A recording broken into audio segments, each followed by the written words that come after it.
Hi மக்களே வணக்கம். தெண்டலே மெல்ல பேசி சீரியலில் பார்த்தீங்களா, நம்ம இளமதி ஓன் அழுதுட்டு வீட்டுக்குள்ளே வராங்க. குமரேசனும் காந்திமதி கேட்குறாங்க, இளமதி என்னாச்சு, ஏமா அழுவுறன்னு கேட்குறாங்க. இல்லைம்மா, தயவு செஞ்சு நான் மன்னிச்சிடுங்க, உங்ககிட்ட ஒரு விஷயத்த மறைச்சிட்டேன். நம்ம அசோக் இறந்து போயிட்டான்ல, அந்த விஷயத்த ஒருத்தவங்க கண்ணால் நேரில் பார்த்துருக்காங்க. அசோக்கை கொலை பண்ணோன்னா நேரில் ஒரு அம்மா பார்த்துருக்காங்கம்மா. அவங்க பேர் தான் கமலா. அவங்க அந்த விஷயத்த போலீஸ் அதிகாரிகிட்ட சொல்ல லாரியில் அடிபட்டு கோமா ஸ்டேஜுக்கு போயிட்டாங்கம்மா. அவங்கள நான் ஹாஸ்பிட்டலில் அட்மிட் பண்ணி வைத்தியம் பார்த்துட்டு இருந்தேன். இப்போ அவங்க கோமா திரும்பிடுச்சு. அவங்க நடந்த விஷயம்லாம் என்கிட்ட சொல்லிட்டாங்க.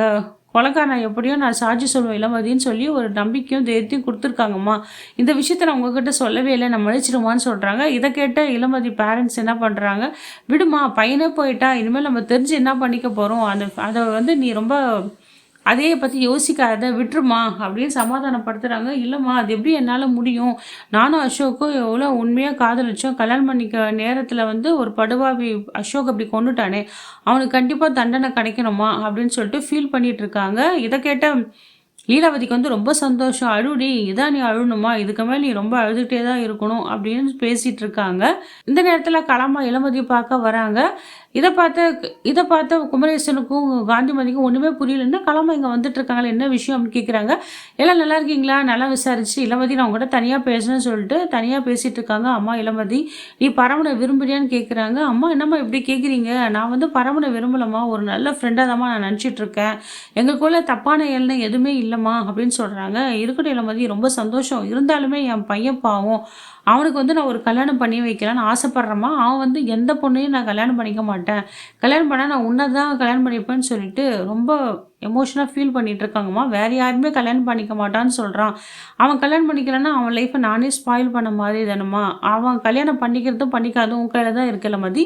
எனக்காக ஒரு உதவி பண்ணு, பரவ மனசு எப்படியும் நீ மாற்றணும், அவன் மனசில் நீ இருக்கக்கூடாது, அவன் வேறு ஒரு பொண்ணை நான் யாரை சொல்கிறேனோ அவனை கல்யாணம் பண்ணிக்கணும்னு சொல்கிறாங்க. இதை கேட்ட இளமதியும், அம்மா நீங்கள் சொல்கிறது கரெக்டு தான்ம்மா, என் மனசில் பரம கிடையாது, நான் ஒரு நல்ல நண்பனாக ஒரு நல்ல ஃப்ரெண்ட்ஷிப்பாக தான் பழகிட்டுருக்கேன், கண்டிப்பாக பரம மாறிடுவார், அவர்கிட்ட நான் எதிர்த்து சொல்கிறேன் அப்படின்றாங்க. எனக்கு நீ சத்தியம் பண்ணி கொடு, உன்னால் எந்த பிரச்சனையும் வரக்கூடாது, பரமனுக்கு இன்னொரு பொண்ணு கல்யாணம் ஆகணும் அப்படின்ட்டு சத்தியமாக வாங்கிறாங்க. இளமதியும் வாக்கு கொடுத்துட்றாங்க. நீங்கள் கவலைப்படாதீங்கம்மான்னு சொல்லிடுறாங்க. நம்ம கலாவும் அப்பா வந்த வேலை முடிஞ்சுதுப்பா, நம்மளுக்கு இவ பக்கம் ஸ்ட்ராங் ஆகிடுச்சுல, இனிமேல் பரமனா நம்ம ஈஸியாக நம்ம கைக்குள்ளே கொண்டு வரலான்னு சொல்லிட்டு அந்த இடத்துல போயிடுறாங்க இந்த கலா. உடனே இளமதி ஒரு முடிவு எடுக்கிறாங்க. நான் கடையும் லீஸ்க்கு வாடகை விட்டுட்டப்போ நம்ம இந்த ஊரில் இருக்க வேண்டாம், இருந்தால் பரமனுக்கு தான் பிரச்சனை, பரமனை நான் விரும்பலை, பரமனை கல்யாணம் பண்ணிட்டு சந்தோஷமாக இருக்கணும், ஒரு பொண்ணை கல்யாணம் பண்ணிட்டு பரம சந்தோஷமாக இருக்கணும் அப்படின்னு சொல்கிறாங்க. இதை கேட்ட காந்திமதி குமரேசன் சொல்கிறாங்க, ஏமா இது மாதிரிலாம் பண்ணுற, அந்த பையன் நல்ல பையமா, அவன் தப்பு தண்டை வேலைக்கெலாம் போகிறது இல்லையே, நீ என்ன சொல்கிறியோ அதானே கேட்குறான், அவனும் சுயமாக ஆட்டோ ஓட்டுறான், உன் நல்லா பார்த்துப்பாம்மா, நம்ம குடும்பத்துக்கு எவ்வளோ ஹெல்ப் பண்ணியிருக்காங்கம்மா, உனக்கு தெரியல இளமதின்னு கேட்குறாங்க. அப்பா நீங்கள் சொல்கிறது எல்லாமே புரியுதுப்பா, தயவு செஞ்சு நான் சொல்கிறது கேளுங்க, என் மனசில் அசோக் மட்டும்தான் இருக்கார், அசோக்கை மனசில் வச்சுட்டு நான் எப்படிப்பா இன்னொருத்தருக்கு எப்படிப்பா நான் கழுத்து நீட்ட முடியும், என்னால் பரமனோட வாழ்க்கையும் ஸ்பாயில் ஆகிடும்ப்பா, தயவு செஞ்சு நான் சொல்கிறது கேளுங்கன்னு சொல்கிறாங்க. அவங்க 2 பேரும் கேட்குறதா இல்லை. ஓ அப்படியா, உங்கள் பொண்ணாக இருந்தால் நீங்கள் கேட்டிருப்பீங்கல்ல, நான் மருமக தானே, அதனால தான் நீங்கள் இப்படி பேசுகிறீங்கன்னு சொன்னோடனே, இல்லை இளமதி, எனக்கு நீ தான் முக்கியம், வா இந்த ஊரை விட்டு போயிடலான்னு சொல்லிட்டு எல்லாமே கிளம்புறாங்க. இந்த விஷயத்தெல்லாம் நோட் பண்ண லீலாவதி என்ன பண்ணுறா, உடனே ரிஷி கால் பண்ணி நடந்ததெல்லாம் சொல்கிறா. ரிஷி, இங்கே பாருங்கள், பரம மனசில் பரம மட்டும் தான் இளமதி நினச்சிட்டு இருக்கா, ஆனால் இளமதி மனசில் பரம இல்லை, இதனால் ஊரை விட்டே போகலான் இருக்கா அப்படின்னு சொல்கிறான். இவ எதுக்கு ரிஷிக்கிட்ட தேவையில்லாமல் இங்கே நடக்கிறதெல்லாம் சொல்கிறான்னு தெரியல, அதனால் அவளுக்கு என்ன கிடைக்க போகுதுன்னு தெரியல, தேவையில்லாமல் எல்லா விஷயத்தையும் கோல் மூட்டிகிட்டு இருக்கா அந்த லீலாவதி. உடனே ரிஷி இல்லை, ஓ அப்படியா, எனக்கு ரூட் கிளியர் ஆயிடுச்சு, பரமனா நான் பார்த்தலாம், என்றைக்கு இருந்தாலும் இளமதி நான் தான் கல்யாணம் பண்ணிப்பேன், நான் அடைஞ்சே தீருவேன் அப்படின்னு சொல்லி அவளை விட்டுட்டு இருக்கான். எப்படியும் நம்ம இளமதி இந்த ஊரை விட்டு போகிறது தடுக்கணுமேன்னு சொல்லிட்டு பிளான் பண்ணிட்டு இருக்கான் இந்த ரிஷி. ஆனால் இளமதி ஊரை விட்டு போகிற விஷயம் எதுவுமே பரமனுக்கும் தெரியவே தெரியாது.